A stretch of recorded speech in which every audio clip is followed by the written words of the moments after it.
Hello everybody, hello student, how are you? Are you good? Are you well? Gaasinis dhufneerra loojikii bira yookaan immoo filoosofii freshman koorsii kana waliin laaluudhaaf kinoo dhufneerra. Freshman koorsii loojikii kana kinoo har'aa inni eegallaa. Unit waan inni eegallaa isa jiru hundumaa waliin adeemna. Egaa gara barumsa keenyatti gaafa seennu logic unit 1 ilaalla. Logic unit 1 keessatti maal ilaalla? Eegala irratti basic feature of logic yookaan immoo philosophy. Future philosophy jechuun maal jechuudha? Wantoota logic ibsanii gara biraatti logic jechuun maal jechuudha? Jedhanii gaafatanii jarreen afran kuni logikitti ibsa laatu jechuudha. Fakkeenyaaf logic jechuun maal jechuudha? Akkanumatti literally gaafa hiiknu gadi fageessanii yaaduu jechuudha. Egaa afran kuni gahee isaanii dubbatu waa'ee loojikii mee maal akka jedhan waliin ilaallaa jechuudha. Inni tokkoffaarra jiru seat of view or belief. Kana jechuun maal jechuudha seetanii? Seat of view or belief jechuun haala ilaalchaa jechuudha. Fakkeenyaaf loojikiin haala ilaalcha gaafa isiniin jedhu ani gooftaa Yesuus Kiristoos itti nan amana. Hiriyaan kiyya tokko immoo musliima Allaatti amanaa jechuudha. Gaafa Allaatti amanu mucaan sun waa'ee Yesuus Kiristoos hin beeka. Anis immoo waa'ee Allah nan beeka. Garuu oduu nu lamaan keenya waa'ee Yesuus Kiristoos dubbadhaa jettanii nu lamaan anaa fi hiriyaa kiyya musliima san wal cinaa dhaabdanii waa'ee Yesuus Kiristoos nu lamaan oduu dubbanne deeply kan dubbatu eenyu? Anaadha. Yookaan immoo waa'ee Allah anaaf mucaa sana wal cinaa qabdanii oduu dubbadhu jettaniin ana caalaa inni gadi fageenyaan dubbata. Maaliif waa'ee Allah ilaalcha gadi lixaan ilaaleera yookaan immoo fakkeenyaaf ilaalcha ani Yesuus Kiristoositti amanee inni immoo maaliif Allaatti amane yookaan immoo maaliif Yesuus Kiristoositti namanne inni akkuma kiyya hiriyaa kiyya ta'ee jennee gaafa ilaalle ilaalcha inni seat of view ilaalcha inni ittiin Yesuus Kiristoos laaluu fi ilaalcha ani ittiin Yesuus Kiristoos laale sun garaagarummaa qaba jechuudha. Fakkeenyaaf nama tokko nama ati jaalattu namni biraan jibbuu danda'a. Nama ati abeet jettee dinqisiifattu tokko namni tokko immoo kun maaliif namni sin jechuu danda'a. Maalidhaa kun garaagarummaan ilaalcha seat of view sanii jechuudha. Ilaalcha ati nama sana ittiin laaltu fi ilaalcha namni biraa ittiin laalu suni maaliin garaagarummaa uumaa jechuudha. Akkuma nuti jedhanii ilaaluu fi itti yaadanii ilaaluun hiika garaagarummaadha jechuudha. Egaa lammaffaa bira gaafa dhabnu process of revelating and criticizing most deeply. Kana jechuun maal jechuudha seetanii gadi fageessanii yaadu.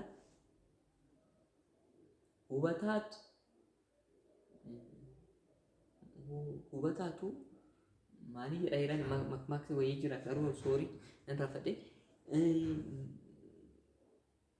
Namni hubataan yeroo mara dafee muddamu murtii laachuuf hin muddamu hin jarjaru suuta hiriyeetu waan hundumaayyuu ishuma hiriyeetu malaala. Oduma laaluu akka nama hin arginee bira darba.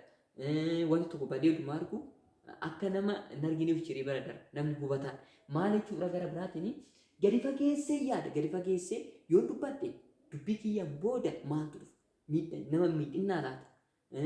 Jechi kiyya afaan kiyya keessa boosu nama miidhinnaa laata? Yookaan immoo ana na salphisinna? Yookaan immoo ana na ulfeessinna? Yookaan immoo kabaja nama biraa dhabsisinna?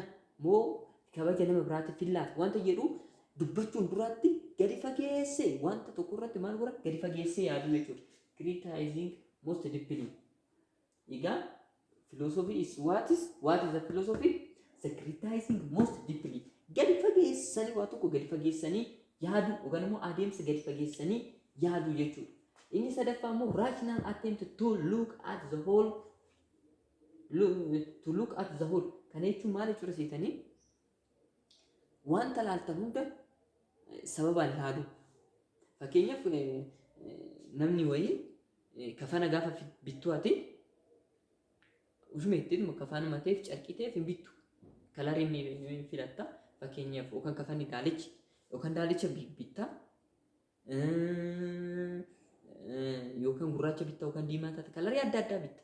Maaliif በምክንያት ስላየኸው ነው ያን ነገር ኦከን ሞ ራሽናላይዚ ዋን ጎቴፍ ሰበቤፈቴት ቢታስ ከፈነ ቢቱ ሰኒ በቃ ማሊ ቁመቲ የወሊ ነራ ዲማ jechuun dhaabbii kiyya waliin narra deema akkasumas takla qumanaa eegaa wayii ደግሞ qaama koo waliin furdina koo yookaan qal'ina koo waliin hin deema bifa koo waliin hin deema yookaan boca koo waliin hin deema jettee kafana bittusa maal goota sababeeffattee sababaan bittaa jechuudha. Gara biraatiin raashinaal filosoofii jechuun maal jechuudha wanta tokko sababaan ilaalu gaafa bittu sababeeffattee bitta sababaan jechuun sababan ani biteef sababaatti kafana gurraacha biteef nafaana waan deemuuf yookaan sababan ani waan akkana biteef jettee gadi fageessanii sababeeffatanii yaaduu jechuudha. Inni gara biraaf immoo afuraffaan immoo maalidha? Logic analysis of language and clarification. Kan jechuun maal jechuudha seetanii namni tokko gaafa walaloo barreessu ushumeeranii namni akkuma barreessu jira walaloo akkuma baga jechamu ushumeeree barreessanii akkuma barreessu jiru tokko immoo gaafa walaloo barreessan gaafa dubbatan dubbiin isaanii afaan keessatti mi'aawu jiru. Fakkeenyaaf jechi ciccimaa dubbatan gaafa waa tokko ibsuu barbaadan ushumeeraniiti miti jechoonni isaan itti fayyadaman kan sammuu nama tokko bakka yookaan dubbatanii kan garaa sigaa jechoota itti fayyadamanii jechuudha. Maal jechuudha gara biraatiin warra akkasitti jecha akkasiisan fayyadamu warroota maal jedhamanidha? Logical analysis of language and clarification. Wanta tokko gaafa ibsanii loqoda qabanitti yookaan immoo afaan isaaniitiin gaafa waa tokko ibsanii jecha filatanii jechi wanta kan inni ibsa jedhanii haala ittiin ibsan. Fakkeenyaaf kan akka kiyya kana laaltanii afaan Oromoo xiqqoo nuga akkuma inni silaalu kan akkuma laalta kan itti ibsuu danda'u maaliif jechama san itti filachuun bar namni isa kanatti fayyadamne namni tokko garuu keessoo warroonni afaan fiildii gara afaanii kana baratan afaan Oromoo barsiisan afaan Oromoo fakkeenyaaf yoo dubbatu jechuun inni itti fayyadaman yookaan giraamaatikaalii inni itti fayyadamu ittiin haasa'u adda kan namaan adda yoo dubbatu kan si hubu yookaan immoo kan garaa si ga'udha. Inni sun kan jechuun maal jechuudha namichi sun maal godhe jechuudha logical analysis of language and clarification itti fayyadamee jechuudha. Egaa walumaa qabatti filosoofii yoo ilaallu maal jechuudha filosoofiin haala ilaalcha keetii. Fakkeenyaaf namni tokko kriitikaalii yaada yookaan immoo filosoofiidha jechuudha. Namni tokko filosoofiidha jechuudhaaf ushumetteetuma filosoofiidha jettuun nama ilaalcha addaatiin wantoota laalu ilaalcha addaatiin inni kan biraa immoo gadi fageessee nama yaadu gara biraatiin immoo nama haalota yoo laalu sababeeffatee maaliif ta'uu danda'e yoon akkana ta'e maal ta'e na laata jedhee wantoota sababoota waliin wal qabsisee nama laalu. Inni kan biraa immoo jechamootatti gaafa fayyadamu jecha wantoota kan inni ibsan jira yookaan immoo wantoota bakka madaallii qaban jechoota madaallii qaban fi jechoota ulfaatu kana namni fayyadamu maal jedhama? Filosoofii jedhama jechuudha.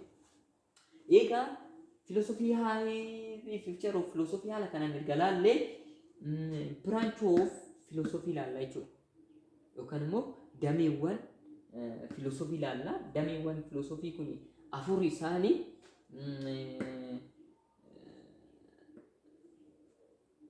metaphysics jedhamu, epistemology jedhamu, axiology jedhamu. Loojikii tanaa echatti ilaallaa unit 2 keessatti ilaallaa jechuudha. Ammaaf kan laallu kamidha? Metaphysics, epistemology and axiology jedhamu kana ilaallaa jechuudha. Metaphysics jalatti wantoota afurtu jiru. Epistemology jalatti wantoota 5tu jiru. Axiology jalatti immoo wantoota 3tu jiru jechuudha. Jarreen kana takkaan bittinneechine ilaalla. Egaa metaphysics jechuun maal jechuudha? Asirratti jalqabarratti kan ta'e kuni metaphysics maal jechuudha? Waa'ee maalitti qo'ata? damee filosoofii ta'ee waa'ee maalii qo'ata? Epistemolojiin kuni waa'ee maalii qo'ata? Aksiyooloojiin kuni waa'ee maalii qo'ata? Kan jennu maal goona? Takka lamaan inni ilaallaa jechuudha. Egaa metaphysics kuni kan qo'atu study ultimately about the ultimately nature of reality. Maal waa'ee dhugaa, waa'ee haqaa, dhugaan maalidha? Wanta jedhu sana waa'ee dhugaa yookaan immoo fakkeenyaaf wanti kun akkamitti akkana ta'uu danda'a? Jettee wanta tokko sammuun kee gizee tokko si gaafachuu danda'a. Fakkeenyaaf daa'imti gaafa afaan hiikkattu gaafii namatti baay'isti, maatiitti gaafii baay'isti. Maalidha? Sammuun ishee waa baruu barbaaddu waan ta'eef kun maaliif ta'e? Kana jechuun maal jechuudha? Jettee waa'ee dhugaa, waa'ee jiruu, wanta ijaan argitan mara dhugaa isaa baruu barbaaddi. Kanaaf sin gaafatte jechuudha. Gaafa sangaa isin maalitti fayyadamtanii? Metaphysicsii kanatti fayyadamtanii. Metaphysicsii jedhamu wantoota afran kanatu jira. Egaa afran kanatti fayyadamtanii deebistuuf jechuudha. Waa'ee realitii yookaan immoo waa'ee haqaa, waa'ee dhugaa hoo sin gaafatte jechuudha. Waa'ee maalummaa dhugaa gaafa sin gaafatte. Egaa metaphysicsii jalatti wantoota afran kana ilaalla. Inni duraa cosmologiidha, inni lammataa theologiidha, sadaffaan anthropologiidha, tokkoffaan cosmologiidha, lammaffaan theologiidha, sadaffaan anthropologiidha, afraffaan immoo anthropologiidha jechuudha. Egaa cosmology jechuun maal jechuudha? Cosmology is study about origin, nature and development of universe. Waa'ee universe kana yookaan immoo waa'ee ga'aadhaan ማለት ነው ስለ ገአዳለም ወይም ደግሞ ዋይ አዱኛ ከነር ሀቀቱ አዱኛ ራጅሩ ፈከኛፍ አዱኛን አከሚጡ መምቴ ኤገልሽ ማል ቱሬ ፊ ጉዲንሽ ማል ፈካታ ካንጀሩፍ ዋይ ዩኒቨርሲቲ ላል ጉዲና ዩኒቨርሲቲ ኡማማሺ ኦሪጂናሊቲ yookaan immoo eegalashi kan gaafii wantoota akkasii ka'aniif kan deebii itti laatu maal jedhama? Cosmology jedhama jechuudha. Gara biraatiin immoo lammaffaarra kan jiru maal? Theology. Theology'n immoo waa'ee maal qo'ata? Waa'ee amantii qo'ata jechuudha. Amantiin maalidha? Jechaa dhufee komsisaa maalidha? Kan jedhuuf kan deebii itti laatu eenyu jedhama? Theology jedhama jechuudha. Egaa gara biraatiin sadaffaarra kan jiru immoo anthropology jedhama. Anthropology'n kun immoo gaafii akkamiif deebii itti laata seetanii waa'ee dhalli namaa jechaa dhufe akkamiin dhufe uumamuu dhala namaatiif yookaan immoo jiraachuu dhala namaatiif sababni isaa maali? Ka'umsi isaa maali? Eegalli isaa maali? Guddinni isaa maali? Kan jedhuuf kan deebii itti laatu eenyu jedhama? Anthropology jedhama. Waa'ee dhala namaa kan qo'atu jechuudha. Gara biraatiin immoo anthropology jedhama. Anthropology'n immoo nature of reality. Fakkeenyaaf dhugaa jechuun maal jechuudha? Jechuun dhugaan ka'umsi ishii maalidha? Dhugaan maalidha? Fakkeenyaaf namni kun dhugaan gaafa dhugaa jettu daa'imti dhugaan maalidha? What is the reality? Jettee gaafa sin gaafattee jecha seentu jechuudha. Kitaaba analoojii kana bittanii dubbistanii deebii itti laattu jechuudha.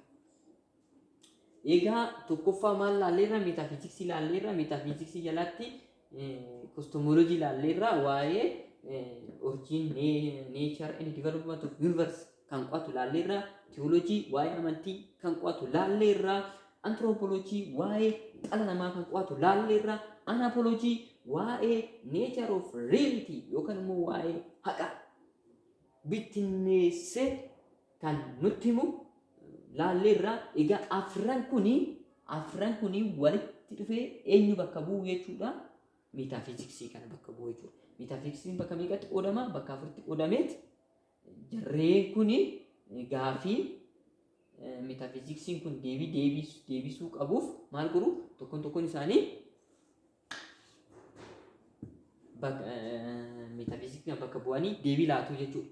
Gara biraatiin immoo bii laalla. Biin keenya maalidha? Epistemology.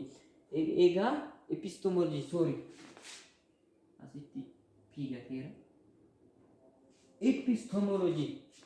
Egaa epistemology'n kuni maalidha jennee gaafa laallu study about knowledge. Waa'ee maalii qo'ata? Waa'ee beekumsa. Beekumsi maalidha? Fakkeenyaaf namni tokko beekara kan jennuuni straight A kan cufe marti beekara? Straight A kan cufe marti beekaa miti. Kan qabxiin jalaa kufee jalaa fi qe'eettaa fi safarattaa fi suni wallaalaadha? Wallaalaa miti. Beekaa jechuun nama hubatu yookaan immoo nama waa tokko understand godhu. Qabxiin ati fidde beekumsa kenni ibsu. Eenyummaa kenni ibsu. Shamaddadee hiriyaan keessi bira qabxii olaanaa fide suni na caaleettee yookaan isaaf ilaalcha guddaa keettee ofii keetiin godhana kenni. Yookaan immoo qabxii guddaa waan fiddeefati ofii kee ol qabdee nama biraa godhanatti hin qabin. Maal jechuudha? Qabxiin kee beekumsa kee tasumaayyuu ni ibsu. Qotee bulaan baadiyyaa keessa jiru suni nama hunda ta'uu baatus odoo keessa seenamee ilaalamee namni tokko beekumsi inni qabu addatti jira. Addatti jira. Haalli hubannaa isaa, haalli waa tokko hubachuu isaa, wantoota garaagaraa kireetivitiin isaa yoo ilaaltanii garmalee kan isin ajaa'ibsiisu jiru. Asitti baratanii garuu kan isin geenye hedduutu jiru jechuudha. Egaa barataniif barachuu baataniif namni tokko beekan wanta isa jechisus tokko illee hin qabu. Egaa waa'ee beekumsa kana erga laallee yoo laallu inni achitti baadiyyaa jiru suni akkamitti beekaa ta'e? Inni as jiru kunoo akkamitti wallaalaa ta'e? Yookaan immoo inni asitti yuunivarsiitii keessatti eebbifamee beekuun akkamitti beekaa ta'e? Inni achi jiru sun immoo akkamitti wallaalaa ta'e? Inni baranne sun jennee tokkoon kanaatti deebii itti ilaalla jechuudha. Egaa erga epistemoloojii waa'ee naawuleejii yookaan immoo beekumsaa qo'ata erga jennee epistemoloojii kana bakka bu'anii gaafii waa'ee naawuleejii yookaan immoo beekumsaatiin ka'an kan deebii itti nuu laatanii wantoonni shanan tokko jiru. Eenyu irraa isaanii empiricism, rational, intuition, revelation and authority jedhama. Egaa epistemolojiin kuni waa'ee maalii qo'ata? Waa'ee naawuleejii qo'ata. Erga deebiin duratti gaafiin duratti sin gaafadhe fakkeenyaaf kun asitti maaliif cimaa ta'ee achitti immoo sun maaliif wallaalaa jedhama. Yookaan immoo as yuunivarsiitii keessa eebbifamee ba'ee fakkeenyaaf yoo argitanii jiraattan yuunivarsiitii Addis Abaabaa eebbifamee Ingiliffa interviyuu goonan surumaayyuu Ingiliffaan odoo hin taane waan hin taane kanaasee jira. Baay'ee miidiyaarra kaachaa jira yoo argitanii jiraattanii. Namichi sun wallaaleeti immoo jechuun Ingiliffa isa wallaaleeti immoo yookaan immoo beekee taasaa jira. Kan jettan sana gaafa laaltan fakkeenyaaf beekumsi sammuu keessatti beektuu fi afaan hin dubbatu yeroo tokko garaagarummaa qaba. Namichi sun fakkeenyaaf qabxiin isaa olaanaa ta'uu danda'a daree keessatti jechuudha. Garuu haalli ittiin dubbata hin shaakallee ta'uu baachuu danda'a yookaan immoo surumaayyuu wallaalaa ta'uus danda'a. Argitanii? Egaa namichi kuni Ingiliffa kana akkitti caccabsee yuunivarsiitii guddicha kana keessa Addis Ababaa keessa eebbifamee aduu eebba isaati. Warroonni viidiyoo yuutuubii hojjetantu interviyuu isa godhee gaafa interviyuu isa godhanii Ingiliffa suruma haasa'uu dadhabe. Egaa namichi kuni wallaaleeti moo yookaan immoo beekee taasisuu dadhabe moo wantoota oduma beekuu haasa'uu dadhabe moo maaliif jedhee gaafii sammuu keessatti sin gaafatuuf maal kan itti laatura deebii kan itti laatu eenyu jedhama epistemoloojii jedhama. Egaa epistemoloojiin jalatti maaltu jira shanan kana laalla. Inni eegalaa jiru empirizimiidha. Empirizimiin waa'ee maalii qo'ata? Raashinaalizimiin yookaan raashinaaliin waa'ee maalii qo'ata? Intuitionii waa'ee maaliiti? Revelationiin authoritiin waa'ee maalii qo'ata jennee yoo ilaalle fakkeenyaaf Impirizimiin kan qo'atu waa'ee beekumsa qaamilee miira keenya beekaman qaamilee miira keenyaan beekaman fakkeenyaaf qaama miira keenyatiin ilaallee wantoonni beeknu jiru akkanumatti ilaallee hubannaa arganna. Fakkeenyaaf namni ija hin qabne barreeffama Beerliyeem jedhamu Beerliyeem akkana jedhamu tokko jira. Ija kan hin qabani maalirraa adda baasanii harka isaaniitiin akkatti irra deemanii waraqatarra maal godhu adda baasanii dubbisu jechuudha. Maalirraa qaama isaaniitiin beekumsa argatu. Maal qaama miiraa keenya yookaan immoo gara biraatiin wanta ija keenya hin arginu gurraacha yookaan diimaa jennee adda baasuudhaaf beekumsa akkasii sana wantoota adda baasu beekumsa adda baasuun maal inni argachuu dandeenya impirizimii kanaan argachuu dandeenya jechuudha. Raashinaal jechuun immoo riiziniing yookaan immoo sababaan kun asitti ilaallee jirra wantoota tokko addunyaa kana sababaan laalu yookaan wantoota sababaan laalu jenneerra sababaan wantoota tokko sababeeffannaan beekumsa arganne tokko jira. Tilmaamaan beekumsa argachuu dandeenya. Fakkeenyaaf gaafa duumechi gurraacha'ee ganna gaafa duumechi gurraacha'eera waan ta'eef yookaan immoo duumechi kun dhufeera duumechi walitti guurreera waan ta'eef dafnee agallu roobni kun nu dhaana. Garuu roobni dorroobiin daftee maal goota in tilmaamta. Odoo waan hin jirin yookaan gara biraatiin immoo biiftuun gadi irraa jirti bakka malitti nutti dhiiti waan ta'eef daddafnee adeemnu. Biiftuun tun odoo lixiin dubbatta maaliif gadi bu'uun yookaan immoo gadi rarra'uun biiftuu kuni lixuudhaaf sababa taati waan taateef ka bakka maleetti sinitti lixuudhaaf sababa taa waan ta'eef maal goota in tilmaamtanii jechuudha. Gara biraatiin maal jechuudha beekumsa tilmaamaan argama. Tilmaamaan jechuudha. Gara biraatiin immoo intuition.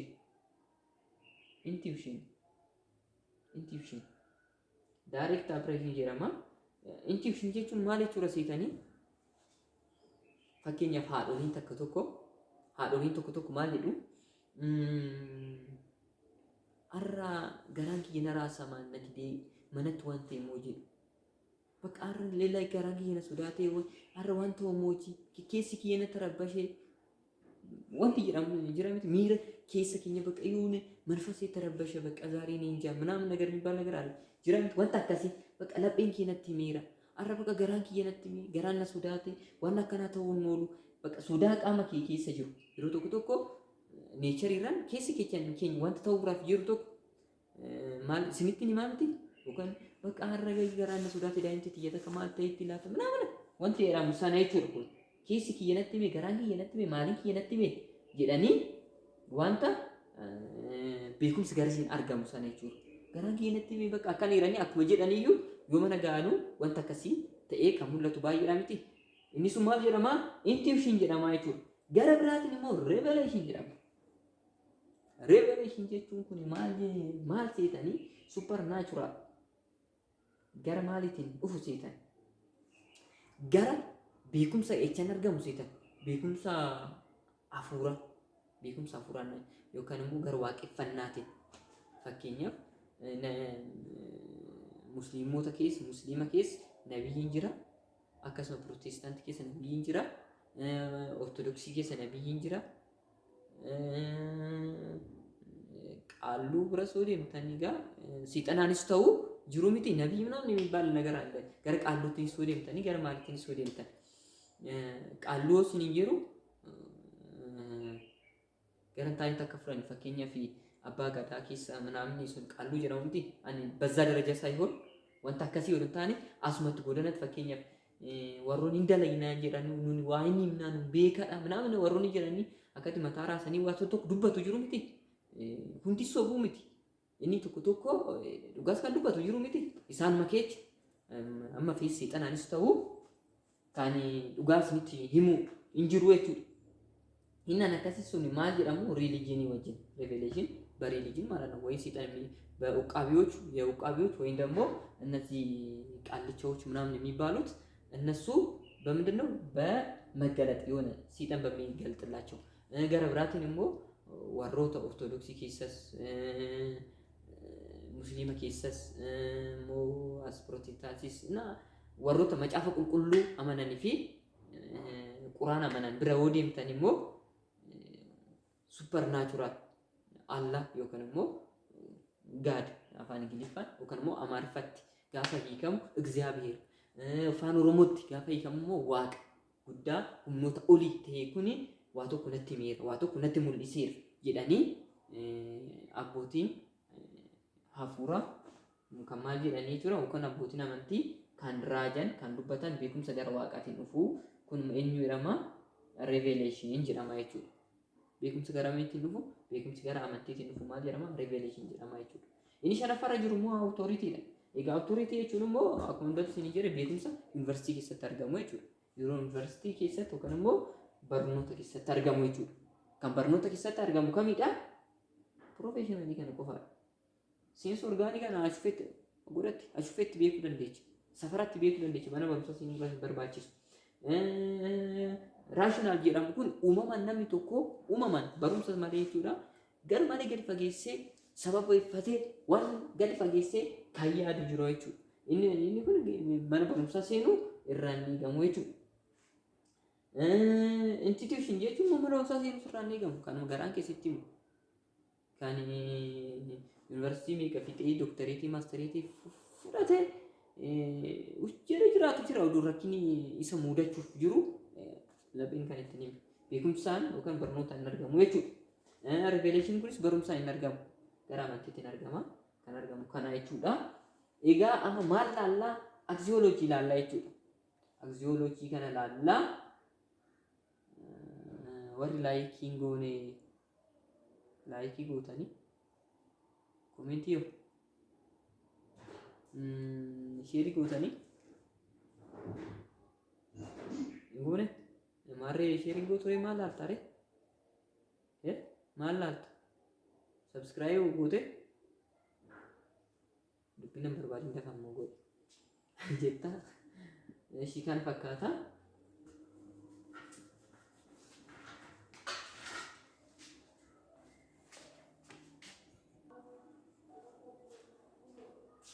Egaa tole ishii amma immoo maal laallaa sadaffaa aksiyooloojii laallaa aksiyooloojii laallaa branch of philosophy keessaa isa sadaffaa aksiyooloojii laallaa.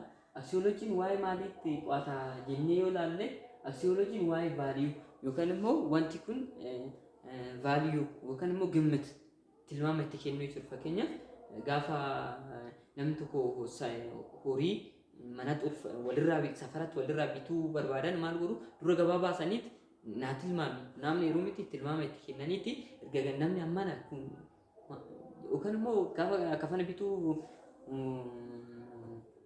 yaakee waliin kafana bituu gaafa butikii seentu maal goota kun miinagaa miti lakki kun dheeraadha kun gabaabaadha jettee maal itti gootaaf vaaliyuu itti kennita jechuudha.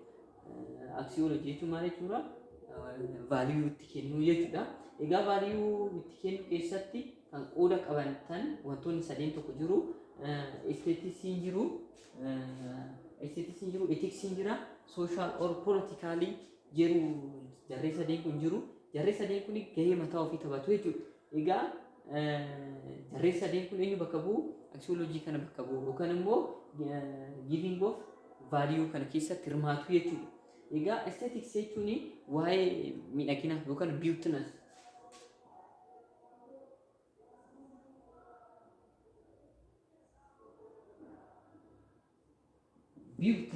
waa'ee beauty yookaan immoo bareedina waa'ee bareedina maal kan kennu irraa jechuudha kan value itti kennu.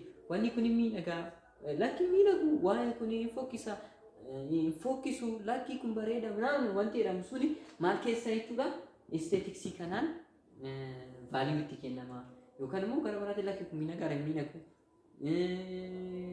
namatti tola namatti tolu gaafa jettanii miidhagina wajjin wanti wal qabate tokko gaafa value itti kennitanii waa'ee maal taasaa jirtu jechuudha aesthetics kana haasaa jirtu jechuudha.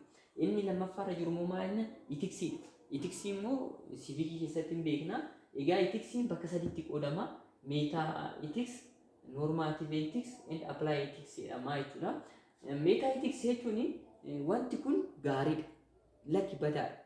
Amalli isaa kun gaariidha lakki badaadha. Yookaan immoo waan gaarii goote yookaan immoo waan badaa goote balleessiteerta wrong yookaan immoo gaarii tolchiteerta waan namni tokko hojiin hojjete san gaariirra jettee kan murtoo itti kennitu yookaan immoo balleessiteerta jettee kan murtoo itti kennitu maal jedhama? Meetaatiksidha. Noormaatiifi tiksee jechuun immoo sirrata kaa'ameera. Sirrata kaa'amee jechuun fakkeenyaaf akka macaafa qulqulluutti illee ta'uu danda'a. Akka macaafa qulqulluutti sirranni kaa'amee jira. Abboommiin kurnan jiru. Abboommi kurnan keessaa namni tokko kutee bira darbee taanaan maal jedhama? Abbaan suni cubbamaa jedhama jechuudha. Egaa sun maal jedhama? Cubbamaa jedhama. Yookaan gara biraatti immoo sirranni kaa'amee sun immoo maal jedhamu? Noormaatiif itiks jedhama. Macaafa qulqulluu qofaa miti. Fiiziksii keessas jira miti. Fiiziksii keessas yoo deemtan Newton first law, second law, Kepler law, Hooke law warroonni jedhaman seera akkasiisu jiru. Heeraaf seera yookaan immoo constitution illee makachuu danda'a jechuudha. Gara biraatti sadaffaarra immoo kan jiru immoo apply ethics. Apply ethics jechuun maal jechuudha seetanii maal ittiin murtii itti kennitu? Apply jechuudha miti raawwachuu yookaan godhuudha. Namni tokko gaafa fakkeenyaaf akka macaafa qulqulluu fudhannee kakuu moofaa keessa namni tokko cubboo hojjete yookaan immoo ija yoo balleechee ergaa ija balleechuun maal jechuudha? Sirrata kana cabsee jechuudha. Sirrata kaamii cabsee jechuudha. Erga sirrata cabsee kana ija nama balleechee booda garam dhaqaa gara apply ethics kana keessa seenaa jechuudha. Apply ethics jechuun yookaan immoo sirrata abboommi kurnan isaan erga cabsee booda seera Museen baasisan bira dhaqanii maal godhanii kan ija balleechee maal ta'a? Iji isaa hin baddi. Mitiree adeemsa ija isaa balleechuu sun maal jedhama? Murtii itti kennu yookaan immoo apply ethics jedhama. Inni sadaffaa immoo social yookaan immoo political jedhama. Social and political jedhamu kun immoo waa'ee siyaasaa fi hawaasummaa kan qo'atudha jechuudha. Egaa unit waanii kana gara dhumaa bira geenyeerra gara dhumaa kana keessa maal jenna? Importance of philosophy kana laalleet unity waanii goolabna jechuudha. Egaa importance of yookaan immoo faayidaan philosophy maal jennee gaafa laallee intellectual and behavior independent laala kana jechuun gaafa ati philosophy kana qo'atte yookaan philosophy gaafa baratte loojikii barumsa loojikii kana gaafa baratte ati maal taata? Hirkattummaarra fakkeenyaaf dureessonni tokko jiru miti. Birriin mana guuteera baankii guuteera garuu herreeganya hojjisiisatan nama itti qaxareen hojjisiisatan. Gama biraatiin immoo fakkeenyaaf namni gaafa wal himate kissii gaafa wal himate maal godhu? Xabaqaa itti bitu. Xabaqaa bituun durannee qabu dirqama miti. Ofii isaaniitiif dhaqanii achi dhaabbatanii dubbachuu qofa. Asiif as deemu miti. Waa baay'ee haasa'u miti. Garuu haalli ittiin dubbatan, haala ittiin wantoota san ibsan kriitikaalii gadi fageessanii ittiin ibsan xabaqaa fi isaan gidduu jiru garaagarummaa qaba waan ta'eef ana caalaa inni dubbata waan jedhaniif maal godhu? Xabaqaa itti bituu jechuudha. Kanaaf xabaqaa itti bitan jechuun maal jechuudha? Dipeendii ta'e maxxantummaa jechuudha. Garuu oduu filosoofii kana baratanii maalidhaa? Xabaqaan isaan barbaachisu ofiif dhaqanii irra aanu jechuudha. Gara biraatiin immoo reflective self awareness kana jechuun maal seetanii ሁሉን ለማሰብ ፈጣን በቃ ንቁ fakkeenyaaf barataan tokko daree keessatti oduu barsiisaan hin dubbatiin afaan marratti kan deebisu jira. Bakka akkuma barsiisaan barsiisee dafeetoon bakka yaadni sammuutti isaa dhufu jira. Yoon bakka qalxaaffaa jechuudha. Awareness akka maal taanu nu godha? Reflective self awareness bakka akka niqu akka naqaan nu taasisa. Gara biraatiin immoo maalirraa reflective qalxaaffaa yookaan immoo cululleedha mucattiisuudha. Intoloon cululleedha. Mucayyoo warraa baluu mucaa warraa baluu cululleedha akkuma jedhanii maal nu taasisa? Flexibility bakka qalxaaffa yoona qalxaaffa hiikadha. እሺ እና ማለዳ ሪፍሌክቲቭ jedhamaችሁ ፍሌክሲቢሊቲ jedhamaችሁ እንዲቅልጥፍና ያን ነገር እንድንጎናጸፍ ያደርገናል ማለት ነው። በሌላ በኩል ደግሞ ምንድነው ቶለራንስ የሚታ ቶለራንስ እቹ taaggaaf yookaan immoo obsaa duratti dubbanneerra. Namni filosoofii dubbatu namni baratu maal ta'a hubataa dubbachuun duratti yoo dubbadhe nama miidha yookaan waan hin taane miira ofii caalaa miira namoota fa'aa dhiiga. Argitee kanaaf maal godhaa waan oduma laalu akka nama laalleefa bira darbaa. Kanaaf yoo filosoofii barattan maal taatu jechuudha toleeraansi. Obsa qabdu obsa qabaachuu baattee filosoofii kana sirriitti baraadhu. Inni kan biraa immoo open mindedness jedhama. Open mindedness jechuun immoo sammuu banama. Bakka wanti hunduu isaaf galu jechuudha. Sammuu banama yookaan immoo waa tokko hubachuudhaaf sammuu banamee jiru. ለመቀበል ማለት ነው። ምንም ዝግ ያልሆነ በቃ ነም ቶኮ ማሊዳ በቃ ናንጋሉ በሆንቱ ይላል ወዶ ወኑን ጀሪ ናንጋሉ ጄቻው ከነሞ ያደ ናንጋሉ የሩ ቶኮ ሰሙቲ ሂዳቴ ዋን ጅሩፍ አክመኒ ጀሪ የሩ ቶኮ ጋሉ ፊባቹ ደንዳ ባካ ያ ነባይ ናንጋሉ ያዱማ ፋዛሪን ከነ መረምሳ ነው ፈኒ ኦላቱ በቀነት ኩልፈን ጀሪ ተንገር መረምሳ ፈ ማለት ናንጋሉ ጀራኒ ሰሙፍ ጩፈኒ ፈን ቶኮ ገሩ ናገሉ ባቱስ መንጠማ ቢያስ ኢፓኬቻ ዲደሚሻን ሊ ናገሩ ደንዳ ጀሪ ሰሙ በኔ ሰሙፍ ቆጴሴ አኩመ ሰሙ በኔ ዲደሚሻን ዶየሩ ሸንተም ሊገሉ ፊ ደንዳ አይቹ ለምን አከሰኙ ጀረማ ኦፕን ማይንድነስ ኢኒ ታንሞ ክሬቲቭ ኤንድ ክሪቲካል ገዲ ፈጌሲቴ ከያዱ ስታሲስ አይቹ ለብራቲን ዮ ፊሎሶፊ በራቲ ማልታታ ገዲ ፈጌሲቴ አካ barattu taata jechuudha. Egaa filosoofii yuunitiin tokko kana fakkaata. Asuma irratti goolabneerra barattoota kiyyaa egaa wanta gaafii isin ta'e wanta gaafii isinitti uumu na gaafadhaa. Kana qofa osoo hin taane gaafiileen jiru. Gaafiileen yuunivarsiitii adda addaarraa miidii kan qoraman jiru. Miidii kan qoraman jiru. Akkasumas kan wannoo qoraman faayinaalii qoraman jiru siyoosii qoraman jiru isaan hundumaa walitti isinii qabee akkasumas immoo biyya alaa irratti fakkeenyaaf akka intarnaashinaalitti wantoota ijoo garmalee akka isinii galan barreeffaman jiru isaan sana haala danda'amaa ta'een yookaan teelegiraamii banee guruupii qopheessee achirraan akka argattan akka achiin gargaaramtan sina fantaasisaa jechuudha.